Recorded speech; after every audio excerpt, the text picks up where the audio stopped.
Et comment ça va? Bah écoutez, moi ça va, ça va, ça va. Bon, alors dans cette nouvelle vidéo, je fais un petit peu, heu, je déroge un petit peu à la règle. Je vais pas vous montrer des fusions, je vais simplement vous montrer des couteaux, simples et sobres, c'est comme ça que j'aime à les caractériser. Heu, donc on n'est pas sur des fusions, on est simplement sur des couteaux auxquels je n'ai pas touché, retouché.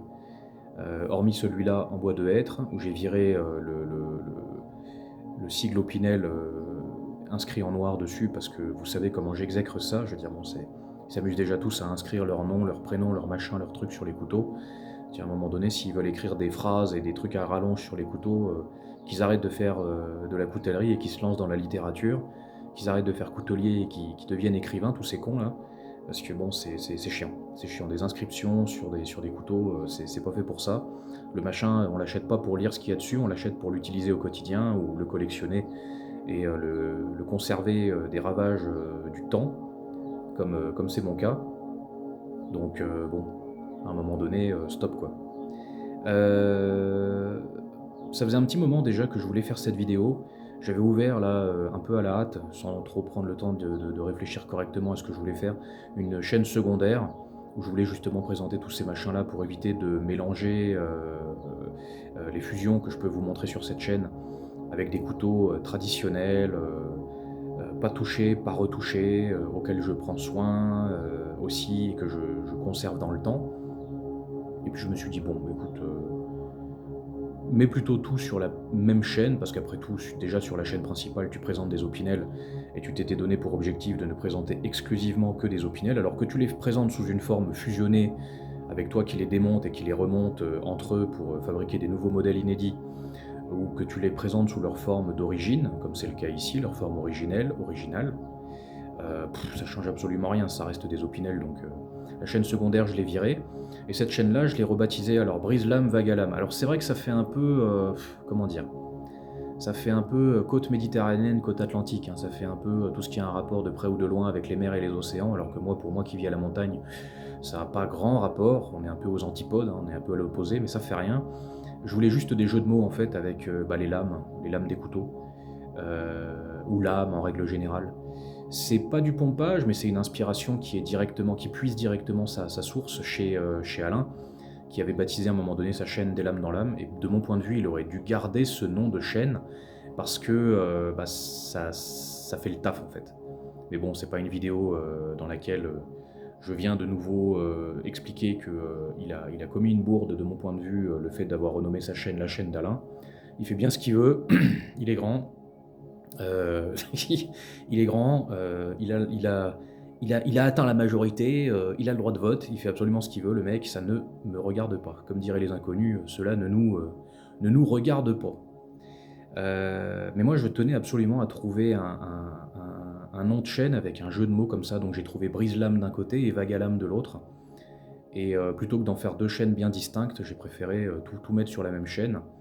Donc brise-lame, ce sera un peu comme, en rapport, en lien avec le fait de briser les codes. Donc là, c'est quand je vous présenterai notamment les fusions. Donc brise-lame, ce titre de chaîne, c'est plus quand je vous présente les fusions, on va dire. Et vague à l'âme, il y a ce côté un peu triste, un peu nostalgique.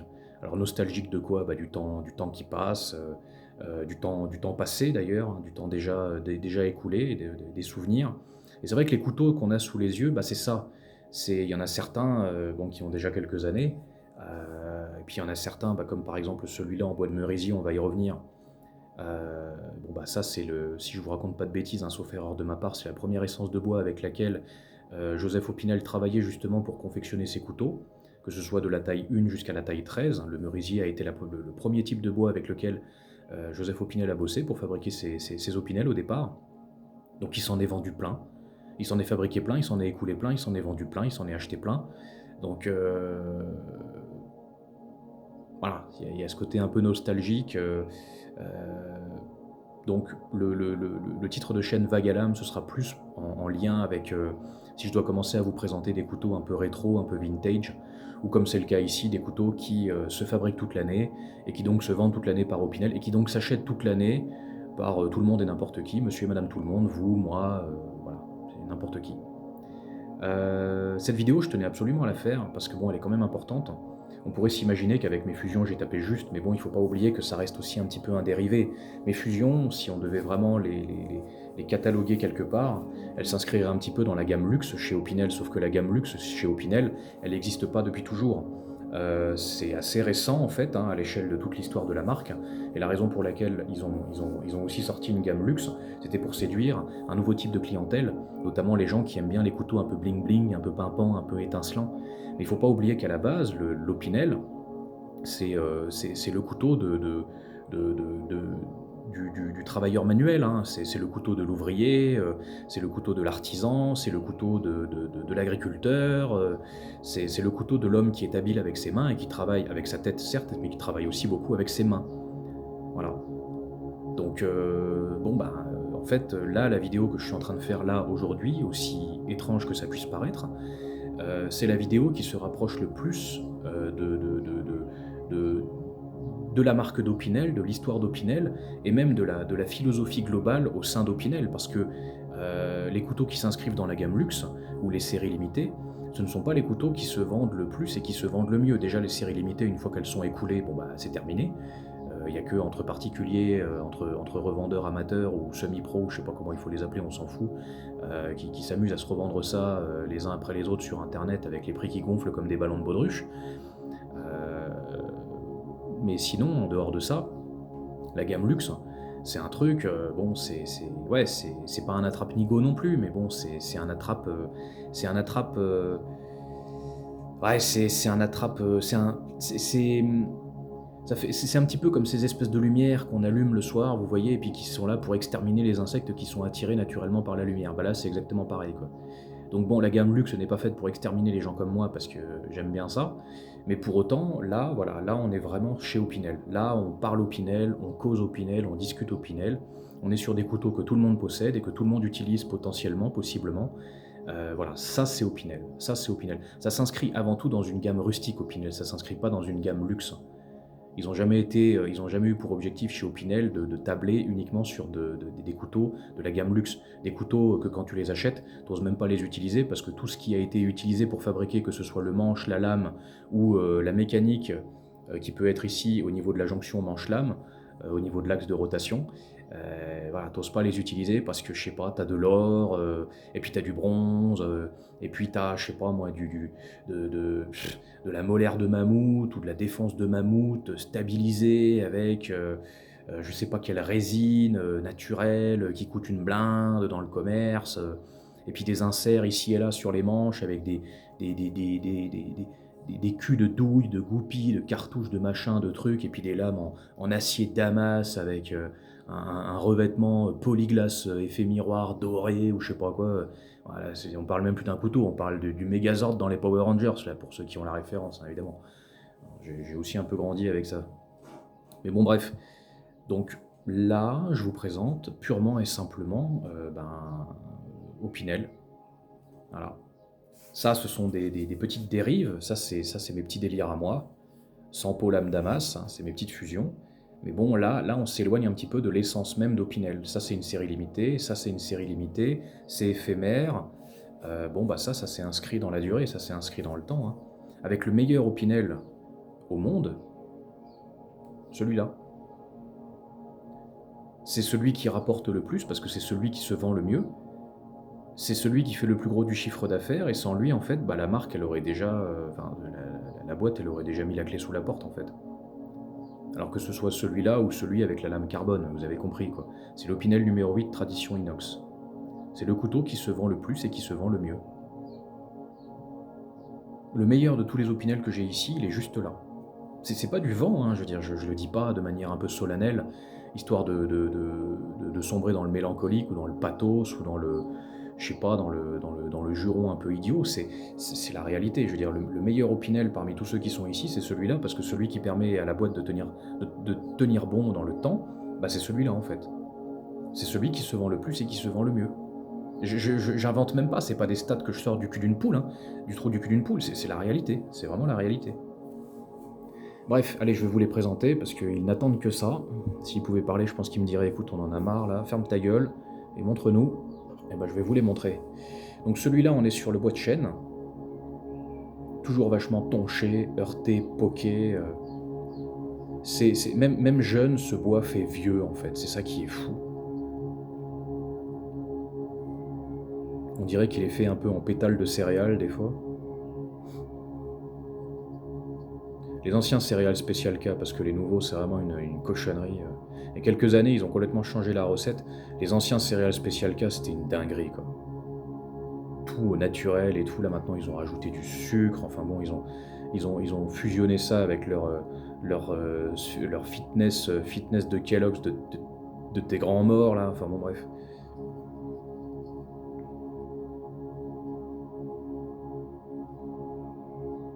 Alors oui, chacune de ces lames, on est sur des lames, acier, 12C27 Sandvik, inoxydables avec, bon ben, finition, traitement meulé poli, hein.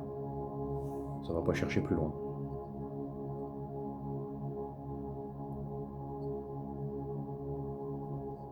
Donc le chêne ici, c'est l'essence de bois la plus tendre ici. Quand on travaille le chêne, ce qu'il faut savoir, c'est que c'est vraiment le bois le plus tendre, c'est celui qui se découpe le mieux, qui se perfore le mieux. Véridique, hein, c'est pas une info que je sors encore une fois du trou de balle d'une poule ou de je ne sais quel autre animal de la ferme, c'est la réalité. Alors donc celui-là, il se fabrique et se vend toute l'année sous cette forme-là. Donc ça, c'est le fameux merisier. Encore une fois, bah, c'est l'essence de bois avec laquelle bah, Joseph Opinel avait commencé à bosser au départ pour la confection de ses couteaux de 1 à 13. Même si le modèle taille 1 bon, était tellement petit, en mode porte-clés, qui ne servait pas à grand-chose, il a arrêté d'être fabriqué, d'être commercialisé à l'orée des années 1900. Et puis il y a le numéro 11 aussi, qui quelques années plus tard, étant donné qu'il était vachement proche du 10 et vachement proche du 12, et qui ne faisait pas vraiment office d'intermédiaire, a été aussi retiré des ateliers et donc de la vente. Donc on commence aujourd'hui à 2, on s'arrête à 10, on reprend à 12 et on finit à 13 en ce qui concerne les tailles des opinels. Mais pour autant, c'est resté, hein, officiellement, vous avez toujours 13 tailles d'opinel. C'est dit comme ça, parce que ben, même si les 1 et 11 ne sont plus sur le marché aujourd'hui, et que ceux qui les possèdent bon, doivent les garder comme de véritables petits trésors parce que c'est exactement ce qu'ils sont, euh, bah, ça change absolument rien au fait que ils ont fait partie de l'histoire de la marque, donc ils s'inscrivent encore dans enfin, leurs chiffres. Enfin, 11, c'est pas un chiffre, c'est un nombre, mais vous avez compris. Les 1 et 11 sont encore comptabilisés euh, dans, dans, le, dans les différentes tailles, quoi. Voilà. Peut-être qu'un jour, pour se faire un kiff, ils en refabriqueront, hein, en série limitée. Ils auraient peut-être tout intérêt à le faire. Alors là, vous êtes sur le bois de charme. Donc très blanc, très pâle, très très lisse. Une ligne de vie très subtile, très fine, qui se distingue à peine. Et on comprend pourquoi est-ce que justement Opinel l'utilise, parce que de tous les bois qui sont ici, c'est de loin le plus lisse. Donc un aspect très, très crémeux comme ça. Alors vous avez certains veinages parfois dessus, hein, faut pas s'imaginer qu'il est vraiment blanc, blanc comme un cul de la tête aux pieds. Vous avez bien évidemment du veinage, hein, faut pas oublier que ça reste du bois, ça reste quelque chose de naturel. Vous avez du veinage ici, vous en avez sur le dos du manche. Bon, comme d'hab, hein, lame finition meulée polie, hein, celles-ci vous les connaissez de toute manière, je ne vous les présente plus. Si on le compare par exemple au bois de hêtre que j'ai ici, alors j'ai eu la possibilité d'en trouver un très très blanc. Vous voyez ce qui trahit en fait, même si c'est vrai qu'on pourrait se dire de prime abord les couleurs se ressemblent un petit peu. Celui-là a un petit peu plus un petit peu comme des joues rouges, il a un peu plus de peps. Vous avez l'impression qu'il y en a un qui a dépéri et l'autre non.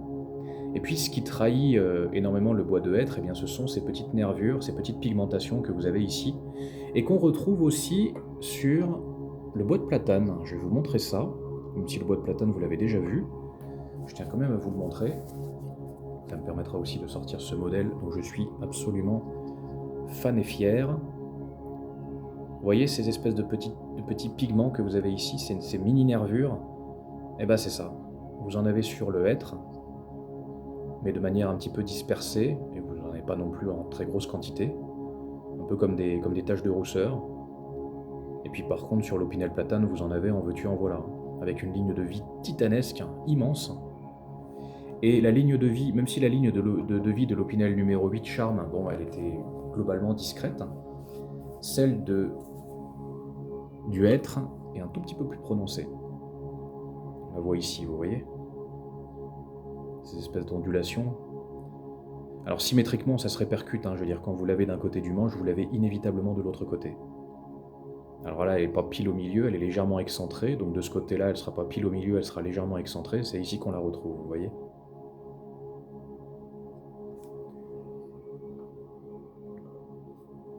J'en étais où? Le charme c'est fait. Hop là. Alors je crois, ouais, de tous les bois que j'ai, c'est aussi un des plus lourds, un des plus denses.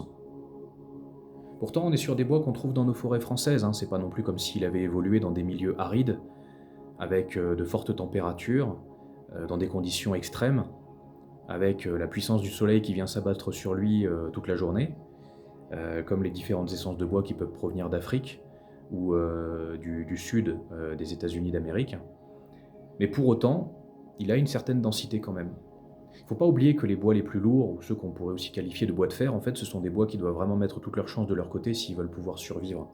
Et c'est la raison pour laquelle ils sont aussi lourds, c'est parce que bon, ils arrivent à emmagasiner énormément de nutriments et d'énergie, et ils arrivent à garder ça longtemps, un peu comme les cactus. Les cactus, ça ne s'inscrit pas dans les bois de fer, les cactus, c'est même pas vraiment des arbres, c'est des plantes, je crois. Ça, par exemple, c'est l'Opinel numéro 8 Arizona. Celui-là, il est lourd. Celui-là, je vous prie de croire qu'il est vachement lourd. Je profite pas de cette vidéo pour vous en présenter d'autres, histoire de les faire reluire, parce que de toute manière, vous les avez déjà vus. C'est pas non plus une rétrospective. Mais bon, ceux qui se conçoivent bien s'énoncent clairement, et si à un moment donné, je vous parle de certains types de bois, je préfère encore vous les montrer, histoire que vous puissiez vous faire une idée concrète de quoi je parle, parce que parfois, juste le fait d'écouter la personne parler d'un type de bois en particulier ou d'une essence de bois en particulier, ça peut faire un peu abstrait quand t'as pas vraiment le couteau sous les yeux. Je vous prends pas pour des ânes, mais si ceux qui se conçoivent bien s'énoncent clairement, si je vous parle d'un truc, autant vous le montrer aussi à l'image, ça paraît logique. Donc, le numéro 8, noyer. Très léger, un type de bois vraiment, vraiment très léger.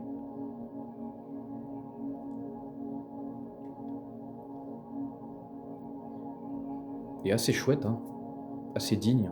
Encore une fois, pour trouver du veinage, bon, si, encore une fois, même si sur le bois d'olivier, pour trouver du veinage, c'est bon, le premier que tu prends, tu pourras trouver un veinage dessus. Le noyer, c'est pas commun, c'est pas courant. Et un veinage aussi prononcé, c'est pas tous les jours qu'on en voit un. Alors, la particularité de celui-ci, du brun foncé ici, du brun clair là, et un veinage noir, qui fait office un petit peu de frontière entre le brun foncé et le brun clair. Un veinage noir bien expressif, assez linéaire ici, qui vient se répercuter sur le talon du manche et qui revient de l'autre côté, avec cette espèce de petite vaguelette, ce petit virage que le veinage nous inscrit. Quand je l'avais acheté, je croyais que c'est parce qu'il y avait un nœud ici, mais s'il y avait eu un nœud, de toute manière, ils n'auraient pas pu le bidouiller ou le bricoler de toute manière, ce manche. Ça aurait été trop compliqué même pour les machines. C'est solide un nœud, c'est costaud dans le bois, faut pas s'y fier, c'est dangereux. On peut même péter une machine avec un nœud. Mais bon, là, pour autant, non, c'est juste que c'est la forme naturelle du machin. C'est chouette comme tout. Chouette comme tout. Cette collection, elle est intéressante dans le sens où vous avez vraiment les différentes essences de bois. Et je tiens à préciser d'ailleurs, je pense que c'est quand même important, parce que c'est vrai que c'est un truc que je dis pas dans les vidéos ou quoi. Là, dernièrement, j'ai vu, je sais pas si vous voyez, je vais recontextualiser d'abord avant de dire ce que j'ai l'intention de dire. Je suis tombé sur une chaîne dernièrement, c'est un gars qui présentait aussi des couteaux, des espèces de fusions qu'il avait fait, je pense que vous avez dû le voir passer, des customisations qu'il avait fait faites maison, je pense. Et en fait, il présente pas ça sous la forme de vidéo, il présente ça sous la forme de photos. Alors, j'ai absolument rien contre ces photos, c'est pas le problème. Mais il y a certains de ces couteaux que j'ai vus en photo, et je me suis dit... en fait, ça m'a paru un petit peu bizarre. Parce qu'à un moment donné, il présente justement un modèle avec bois d'Arizona, et il est tellement verni où il a dû rajouter un truc par-dessus, c'est pas possible parce que je me suis dit: «On est vraiment sur du bois d'Arizona, on en est sûr?» Je tiens à préciser, moi, dans mes vidéos, je suis pas en train de dire que cette personne est un menteur et que, ne sachant pas comment faire des vidéos, il a préféré faire une espèce de montage photo où il montre rapidement ses couteaux avec des petites musiques en fond. Je ne le connais pas, je lui dois le respect, d'accord? Je ne le traite de rien, je ne le je voilà, aucune considération particulière, négative pour lui, il y a aucun problème. C'est simplement, des fois ça peut paraître un petit peu bizarre. Vous voyez, il y a des gens qui vont vous présenter, tel ou tel, type d'Opinel. Ils vont vous dire: «Bah, voilà, bah, je vous présente cet Opinel et puis, bah, il se trouve que c'est, je sais pas moi, du chêne ou, du buis ou des machins comme ça». Alors, je suis pas un expert dans les différents types de bois, mais j'ai bossé en menuiserie. Voilà. Encore une fois, ça fait pas de moi un expert, mais ça me donne déjà un tout petit avantage, ça me donne une petite avance sur, bon, certains confrères qui, pourraient, simplement présenter certains couteaux. Ils disent qu'ils les ont trouvés sur le net et je les entends. Ils prétendent que c'est tel ou tel type de bois et je ne demande qu'à les croire, mais parfois quand tu regardes en fait les teintes, de ces couteaux en fait à l'image, tu des fois tu te demandes, tu te dis: «Est-ce qu'ils se sont pas un peu fait avoir?» Alors de 2 choses l'une, soit ils nous racontent des bêtises, mais j'aime à croire que mes confrères ne sont pas des menteurs et je ne me permettrai jamais de les insulter ou d'insinuer quoi que ce soit, à ce niveau-là. Soit ils se sont peut-être eux-mêmes fait un petit peu entuber, ça c'est possible, hein. Quand je vois aujourd'hui tous les vendeurs, vendeuses aussi, hein, parce qu'il y a aussi des femmes dans le lot, hein, faut pas croire.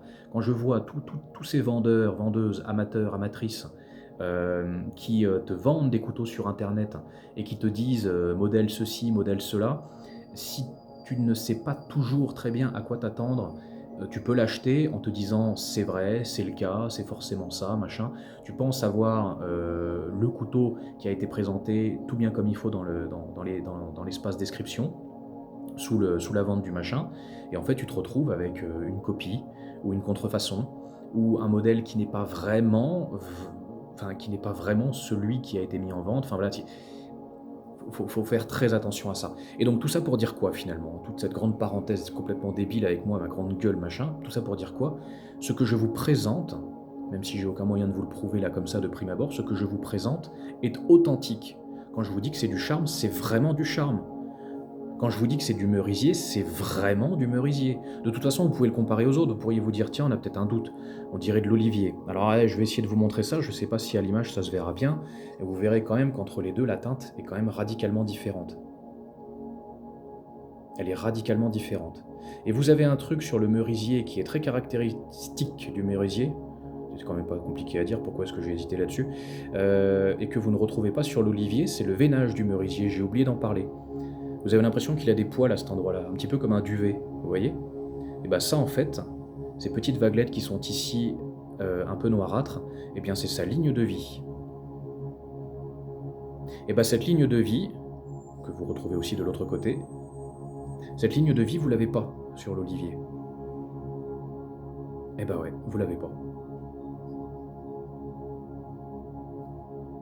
Ça, c'est un détail qui est toujours très intéressant. Je vous donne les petits tips comme ça, les petits trucs et les petites astuces, de la même manière que je vous ai dit que bon, bah, voilà, faut surtout pas confondre du hêtre avec du charme, même si vous trouvez parfois certains manches en hêtre, certains Opinel numéro 8 ou peu importe la taille, avec manches en bois de hêtre qui sont très très blancs.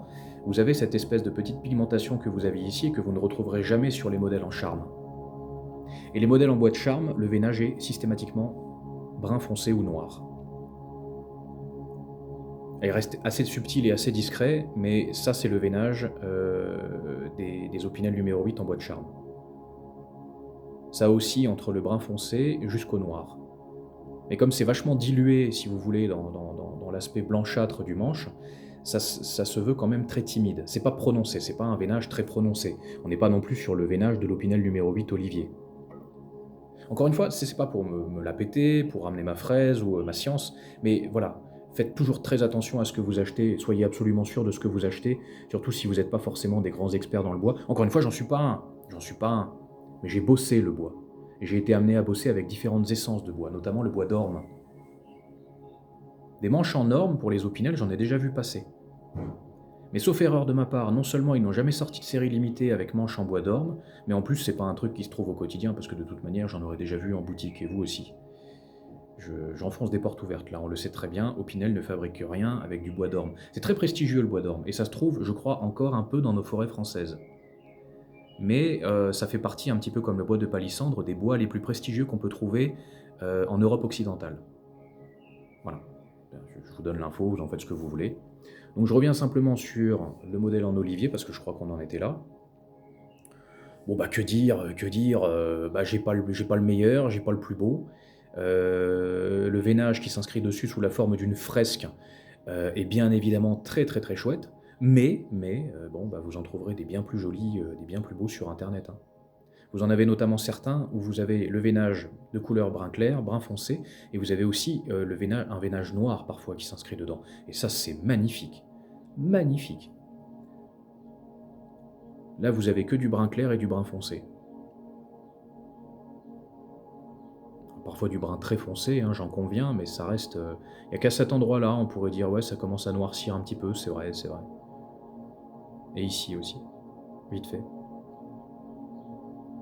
Mais bon, il est chouette, hein.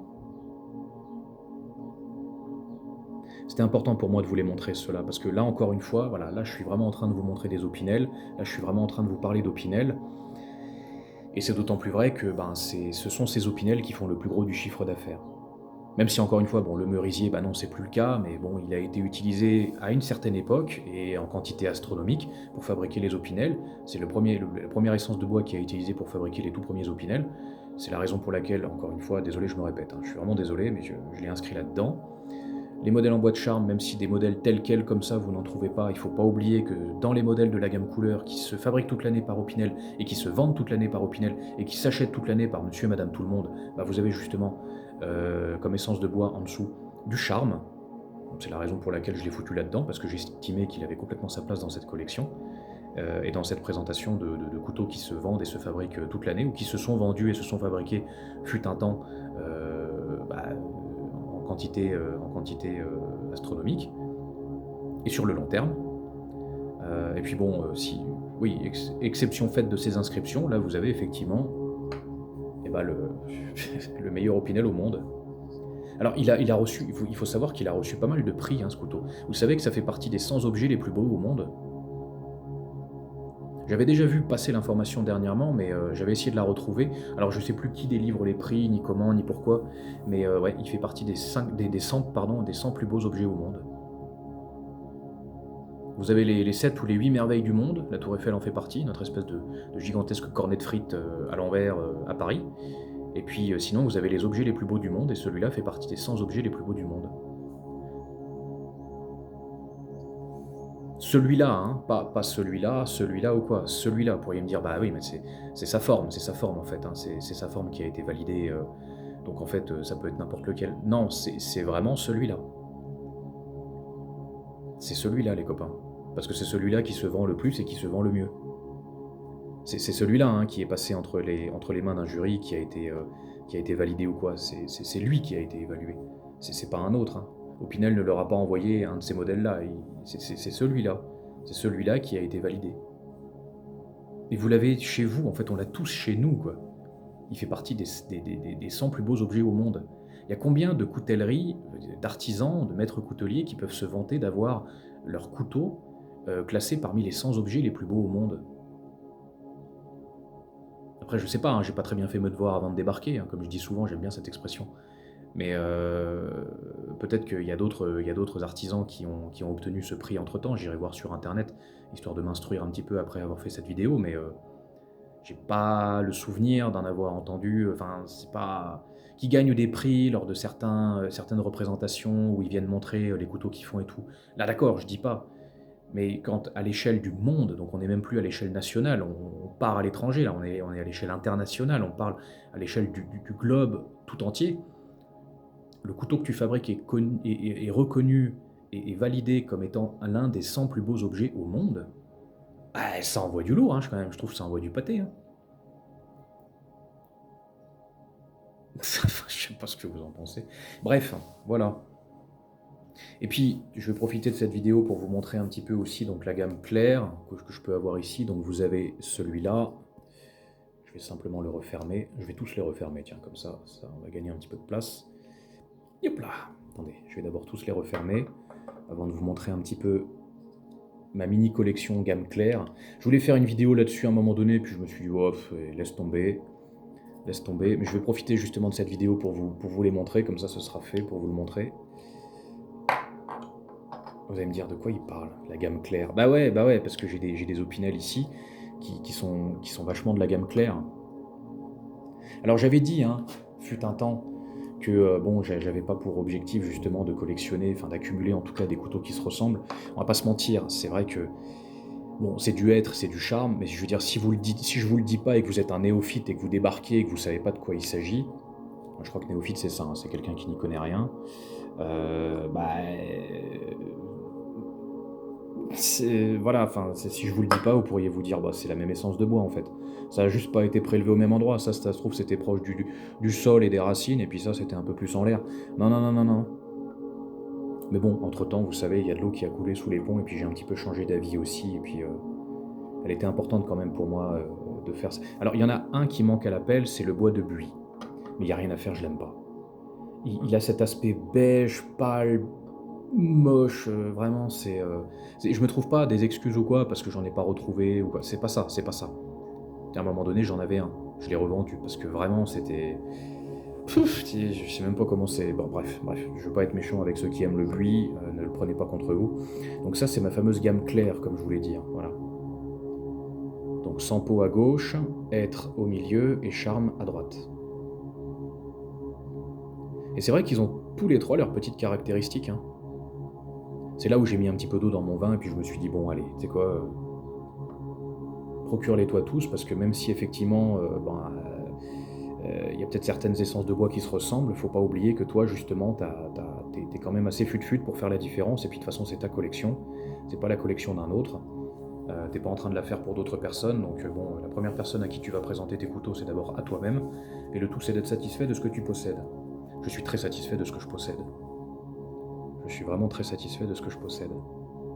Voilà, donc évidemment, ces couteaux, vous les aviez déjà vus, revus, re-revus à droite à gauche, et puis de toute façon, à chaque fois que vous allez vous perdre que ce soit dans un surplus militaire, même si vous n'avez pas toute la gamme Opinel qui est vendue dans un surplus militaire, ou dans une armurerie, ou dans une coutellerie, ou même dans une boutique officielle Opinel, même si bon, ça court pas les rues non plus, il n'y en a pas beaucoup, il y en a beaucoup ici à la montagne, il n'y en a pas beaucoup à l'échelle de toute la France, mais ils sont en train de s'étendre, hein, les cocos, et quelque part tant mieux pour nous.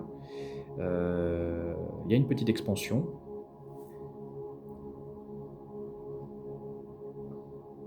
Disons, c'est vraiment des couteaux que vous pouvez trouver un petit peu partout, mais il n'empêche, je tenais à vous les présenter, je tenais à vous les montrer parce que, ben, ouais, c'est une jolie petite collection aussi. Et je suis vraiment très content de les avoir parce que, ben, quand vous n'avez que des fusions, ben, on pourrait dire, c'est déjà immense de toute façon, pour chaque fusion, il a fallu que tu achètes 2 couteaux, donc oui, certes, mais je veux dire, quand vous avez comme ça des séries limitées, quand vous avez des fusions, des machins, des trucs, bon, c'est un véritable plus, hein, je veux dire, je vous représente encore celui-là parce que j'en suis vraiment très fier. Le bois d'Arizona. Alors celui-là, il est beaucoup dans sa feutrine, en règle générale, il est beaucoup là-dedans. Je le laisse beaucoup là-dedans, je le mets pas beaucoup à la lumière, parce qu'en fait, quand je le ressors, il y a les teintes qui se ravivent comme ça. Quand vous le laissez trop longtemps à la lumière, je me suis rendu compte que il arborait un aspect un peu brun, un peu brun, alors que quand vous le plongez dans l'obscurité pendant un petit moment et puis que vous le ressortez derrière, après les teintes, elles rejaillissent comme ça. Là, c'est juste dommage parce que ça se voit pas beaucoup à l'image. Ah, il recommence à scintiller dans tous les sens, ouais. Ça se voit pas à l'image, punaise. Putain, c'est les limites de ces capteurs d'appareils d'enregistrement vidéo de merde, là. Bref. Voilà. Je vous remercie d'avoir regardé cette vidéo. C'est sûr, hein, on n'était pas sur des fusions, c'était pas transcendant. Mais voilà, ça c'est Opinel. Ça c'est vraiment, vraiment Opinel, là, pour le coup. C'est pas un genre que je me donne, c'est pas moi qui essaie de me convaincre ou de vous convaincre. C'est vraiment Opinel. Là, je vous parle Opinel, je suis en train de vous montrer Opinel, là, c'est du pur et dur. Les séries limitées, je vous assure, que ce soit les séries limitées ou la gamme luxe, c'est pas du flan, attention. Opinel, il met les formes, mais pour avoir déjà discuté avec les vendeurs là-bas et pour avoir discuté avec la dame, il y a une gérante qui s'occupe du musée Opinel que j'ai déjà visité plusieurs fois, une fois tout seul, et puis de temps en temps aussi avec les enfants. J'avais déjà été amené à discuter avec cette dame, c'est un puits de science, elle est vraiment vraiment top, elle est vraiment géniale. Si un jour vous avez l'occasion d'aller visiter ce machin en Savoie, n'hésitez pas à aller voir parce que vous en aurez vraiment pour votre argent. Je veux dire, ça vaut son pesant en cacahuètes, hein, c'est un beau musée. Vous avez toute l'histoire de la famille. Bon, c'est vachement axé sur la famille, mais bon, c'est pas que pour présenter le couteau, c'est aussi pour. Opinel, c'est pas juste le nom d'un couteau. À la base, c'était aussi le nom de famille de la personne qui l'a créé, le couteau. Donc forcément, ça parle énormément de la famille. C'est vachement axé sur la famille, centré sur la famille. Alors c'est vachement édulcoré, hein, parce qu'il y a eu des problèmes au sein de la famille. Mais ça, étonnamment, dans le musée, ils te le disent pas. Tu vois, il y a eu quand même certains petits conflits entre notamment Joseph Opinel et son frère. Mais ça, étonnamment, tu vois, ils le disent pas. Tout va bien, tout va bien. Tout va bien. Tout va toujours bien. Les cochonneries, les saloperies, on les garde bien sagement sous le tapis après les avoir balayées. On évite de laver le linge sale en public, on le lave en privé, en famille. Mais comment dire, merde, pourquoi j'ai un trou de mémoire, pourquoi est-ce que je vous parlais de cette dame? Oui, c'est ça, parce qu'en fait, elle me disait aussi, bon, vous savez, la gamme luxe, elle a été faite justement pour séduire une nouvelle clientèle, mais cette nouvelle clientèle n'est pas grande. Et non seulement elle n'est pas grande, mais elle est vachement éphémère, parce qu'elle est très changeante. Et les séries limitées, c'est un petit peu la même chose. Et c'est souvent des petits coups de pub, parce que ça permet à Opinel de vendre des couteaux bien plus chers que s'il devait les produire toute l'année et les vendre toute l'année.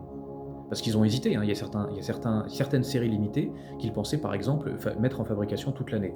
Je pense notamment aux Opinel avec boîte platane, véridique. Ça c'est un truc qu'ils pensaient à un moment donné mettre en fabrication toute l'année. Enfin, genre vraiment en fabrication discontinue quoi. Mais non, bah non. Et quelque part tant mieux parce que ça nous permet justement d'avoir des trucs un peu rares quoi. Ça nous permet, moi en tout cas ça me permet d'avoir un truc que tout le monde n'a pas. De toute façon, déjà rien qu'avec sa lame quadrillée, tout le monde ne l'a pas celui-là. Mais vous avez compris quoi. Parce que c'est pas une essence de bois rare, parce que c'est pas une essence de bois limitée, parce que c'est pas prisé, c'est pas prestigieux le platane. D'ailleurs, c'est tellement pas prestigieux que voilà, quand tu fais un accident, on te dit tu t'es pris un platane. Donc, qu'est-ce que ça vient foutre là-bas? Non, mais si, il y a une logique. Il y a une logique. En tout cas, dans ma tête, ce que je dis paraît logique. Hein, ça me semble logique. je crois que c'est le plus important, non? Bref. Allez, je vais arrêter de raconter des conneries. Merci d'avoir regardé cette vidéo. On se reverra quand on se reverra. Si on se revoit, d'ici là, prenez soin de vous, faites attention à vous. Et puis moi, je vous dis ciao. Ouais, on termine comme ça, ouais.